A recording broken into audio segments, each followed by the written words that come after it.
You'll never find anything better. My boss laughed when I handed in my resignation. You're nothing without this company. I smiled and said, You're right. Thank you for everything. His words sliced into me like they were designed to. 3 years of dedication reduced to mockery in an instant. The conference room suddenly felt too small, too warm. The resignation letter, pristine white against the dark wood of his desk, seemed to mock me as much as he did. I mean it, Lane, Carter continued, leaning back in his chair with that smile I'd grown to recognize, the one that appeared when he sensed weakness. Who else would hire someone with your limited qualifications? We took a chance on you. Limited qualifications. The phrase hung between us, while my mind flashed back to the 4 project proposals I'd developed that had revolutionized our client acquisition strategy, to the nights I'd stayed until midnight refining presentations he would deliver, to the 37% increase in quarterly profits directly attributable to innovations I'd spearheaded, innovations he had presented as his own during executive meetings. The timing is unfortunate, he added, tapping his gold pen against my letter. The international expansion project needed someone with vision. Not that you were in the running for it, but I had been. I'd researched that expansion for months, presented a comprehensive strategy that the board had praised. My application for project lead had mysteriously disappeared 4 times. The position went to Carter's golf buddy who'd been with the company for exactly 6 weeks. I appreciate the opportunity you've given me, I said, maintaining eye contact despite the heat rising in my cheeks. This seems like the right time for a change. Running away because you can't handle real responsibility, he said, sliding my letter into a drawer. Go ahead, I'll enjoy watching you fail. What he didn't know, what none of them knew, was that I hadn't been rejected from that expansion project because I lacked vision or leadership qualities. I'd been rejected because I was already being considered for something far greater. Before I continue with what happened next, I want to thank everyone who's taken time to listen to my story. If you've ever felt undervalued or overlooked at work, please drop a comment below. I respond to everyone.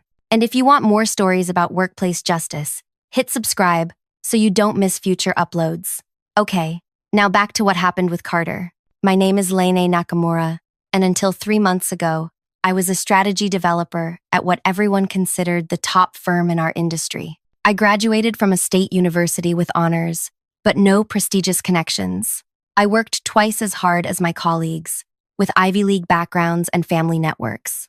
I arrived first, left last, and volunteered for projects nobody wanted. People described me as quietly brilliant. I observed patterns others missed and found solutions where others saw only problems. I also had a habit of standing up for younger team members when supervisors tried to bully them, which didn't win me any popularity contests with management. Carter became my supervisor after a company restructuring 2 years ago. He had a talent for identifying promising work and ensuring his name appeared on it by the time it reached the executive level. His favorite phrase during team meetings was, Lane's initial outline had potential, but I saw what it could become with the right guidance. The day I handed in my resignation began like any other. I'd arrived at 7:30 a.m., reviewed client feedback, and updated 3 project timelines. At lunch, I did what I'd been doing for the past 4 months. I slipped away from the building and walked 6 blocks to a small cafe tucked between a bookstore and a vintage clothing shop. Most of my colleagues assumed I was hitting the gym or catching up on podcasts during these breaks. Nobody questioned why I never joined team lunches anymore. Nobody noticed when I returned with a notebook full of scribbled ideas and questions. Nobody suspected I was meeting with Vieira Wilson.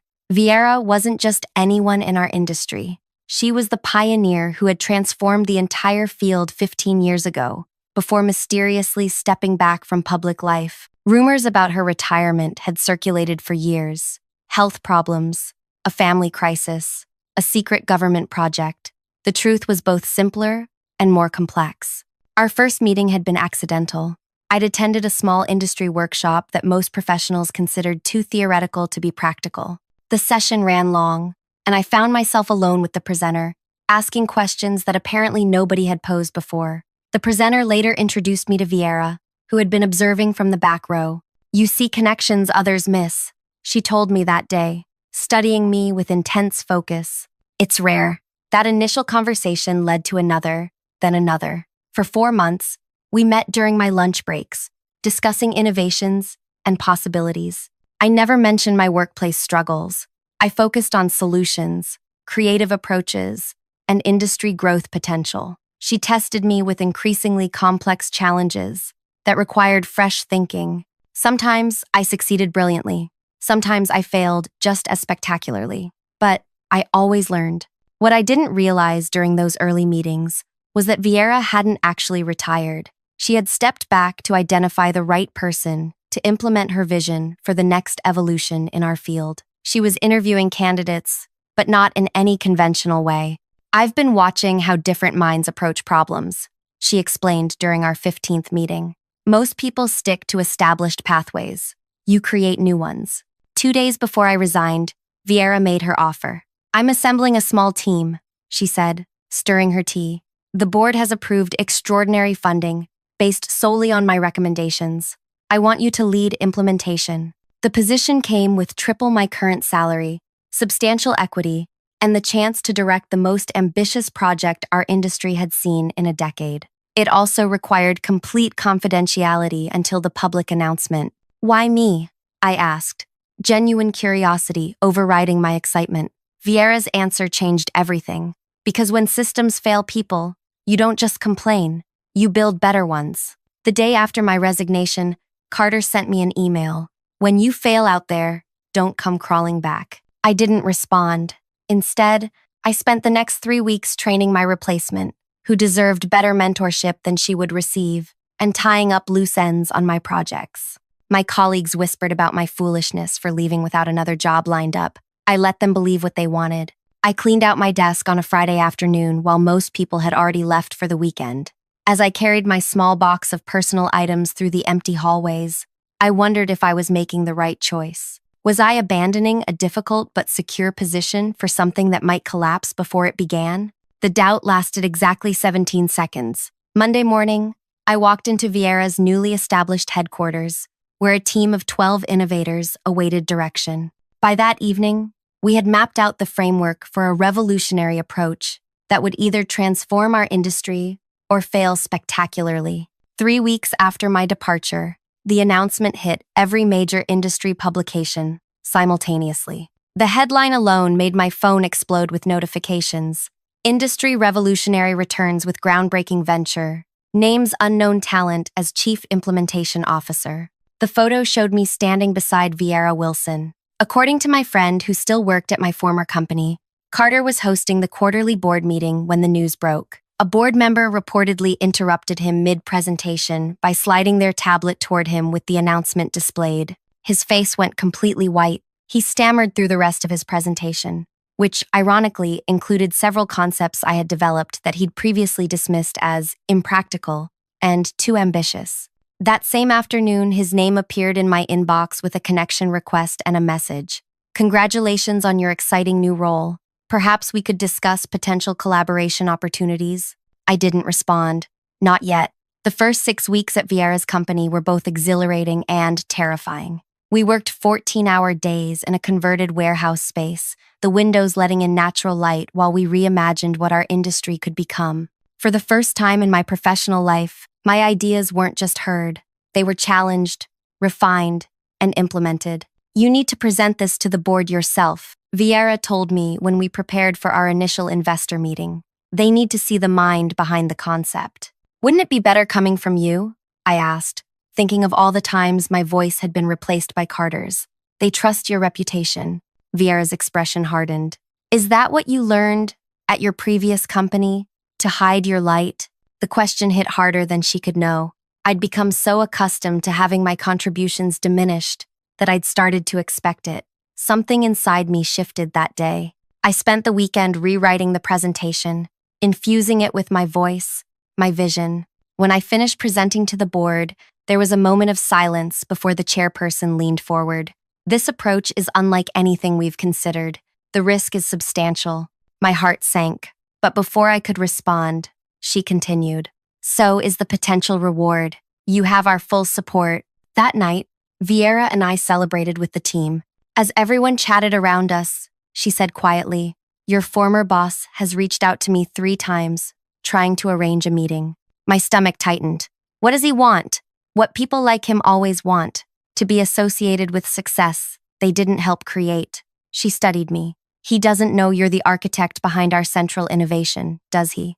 I shook my head. While the announcement had named me Chief Implementation Officer, the specific nature of our project remained confidential.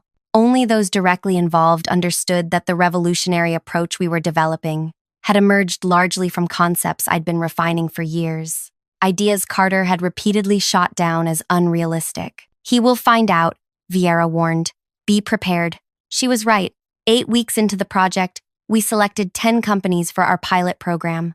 The selection process was rigorous and blind. Companies submitted proposals without knowing who would evaluate them. Our team assessed each submission based on specific criteria without seeing company names. When the final list was compiled and the names revealed, my former company wasn't on it. The next morning, Carter called my personal number. Lane, he said, his voice dripping with practiced warmth. It's been too long. I've been trying to reach you. I've been busy, I replied, keeping my voice neutral while my pulse raced. What can I do for you? I wanted to congratulate you personally. Working with Vieira Wilson, that's quite an accomplishment for someone at your level. At my level, the subtle dig wasn't subtle at all. Thank you, I said, offering nothing more. I notice our proposal wasn't selected for your pilot program, he continued. There must have been an oversight. Our submission met all criteria. I took a deep breath. The selection process was blind, Carter. No names were attached to proposals during evaluation. Every submission was judged solely on merit. The silence that followed told me everything. Their proposal hadn't been good enough, not because I'd manipulated anything, but because the ideas weren't innovative enough. The irony wasn't lost on me. Had Carter allowed my strategies to be implemented during my time there, they might have made the cut. Perhaps we could meet, he suggested finally. For old time's sake, I could provide some guidance on your project. That won't be necessary, I said, but thank you for the offer. After we hung up, I felt strangely hollow. I'd imagined confronting Carter would be satisfying, but instead, I just felt tired. There was too much important work ahead to waste energy on the past. Or so I thought until 2 weeks later, when the industry blog TrendWatch published an interview with Carter. In it, he claimed that the innovation at the heart of our project had originated in his department. The fundamental approach was developed under my leadership, he stated. While certain elements have been modified, the core concept came from our team's work last year. My phone buzzed with messages from former colleagues. Some expressed outrage on my behalf. Others asked if Carter's claims were true. Vieira forwarded me the article with a single question mark. I sat at my desk, staring at his words until my vision blurred. This wasn't just about credit. It threatened our project's integrity. If people believed we'd simply repurposed existing work, our credibility would suffer. Vieira called an emergency meeting. We need to address this immediately. Legal is preparing a cease and desist letter. No, I said, surprising myself. That's exactly what he wants, to force us to reveal project details prematurely. We need a different approach. The team looked at me expectantly. For the first time, I shared the full history, how Carter had systematically buried my proposals while claiming credit for my successful work, how the innovation they were now implementing had been rejected 3 times when I presented it at my former company. I have another idea, I said, one that solves 2 problems at once. My plan was simple but effective. Rather than engage in a public dispute over ownership, we would accelerate our timeline for the next phase, expanding the pilot program to include 5 additional companies. We would open applications to all qualified organizations and evaluate them through the same blind process. If Carter's company truly understands the innovation as well as he claims, I explained, their next proposal should reflect that understanding. If not, they'll expose their own deception. Vieira considered this. It's risky. We weren't planning to expand for another month. The team is ready, I insisted, and this approach lets the work speak for itself. The announcement of our expanded pilot went out the next morning. Applications flooded in, including one from my former company, submitted within hours of the announcement. The evaluation team, which didn't include me to ensure impartiality, reviewed each submission. When the results came in, the scoring placed Carter's company last among all applicants. Their proposal demonstrated a fundamental misunderstanding of the very innovation he claimed they had developed. Rather than publicizing this failure, I suggested something else entirely. Invite Carter to the quarterly review meeting, I told Vieira. Let him present his company's understanding of our approach to the board and the other pilot companies. Vieira raised an eyebrow.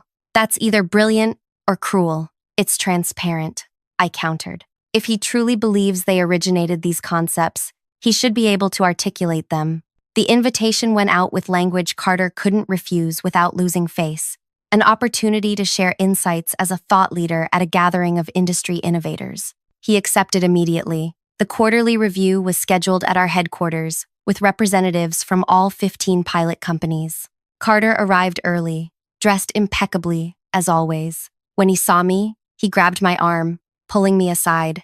I wasn't expecting to see you in a meeting at this level, he said. Will you be taking minutes? I smiled. Not exactly. Before I could elaborate, Vieira called the meeting to order. She welcomed everyone, outlined the agenda, then introduced me, not just as Chief Implementation Officer, but as the lead architect of the entire innovation framework. Lane will guide us through the technical aspects before we hear from each company about their implementation experience, Vieira announced. Carter's expression froze somewhere between shock and disbelief as I took the center position and began my presentation. I outlined the theoretical foundations, the practical applications, and the early results from our first pilot group. When I finished, the room burst into applause, everyone except Carter, who stared at his hands. Next, representatives from each pilot company shared their experiences implementing our framework. The results were uniformly positive. Efficiency increases beyond projections, cost reductions exceeding targets, unexpected benefits in adjacent processes. Finally, it was Carter's turn. Vieira introduced him as representing a company interested in joining the program. She invited him to share his understanding of how our innovation would integrate with his company's operations. He stood slowly, straightening his tie. Thank you for the opportunity, he began. As I've mentioned previously, many elements of this approach originated with our team's work last year. A murmur ran through the room. Carter sensed the skepticism and pivoted quickly. However, today I'm more interested in exploring how we might contribute to the next phase of development. That's when I did something unexpected. I raised my hand. Actually, Carter, I'd love to hear more about your claim that your team originated this approach. Can you walk us through the specific elements you developed and when? The room went completely silent. Every eye shifted between us as Carter's confident smile faltered. He cleared his throat, adjusted his watch. Well, I wouldn't want to bore everyone with technical details, he said. The parallels would be obvious to industry insiders. I insist, I said, my voice steady despite my racing heart. This is a room full of industry insiders. We're all eager to learn. Carter's eyes darted around the room, finding no allies. The core methodology regarding client transformation. Please be specific, I interrupted. Which aspects exactly did your team develop, and when?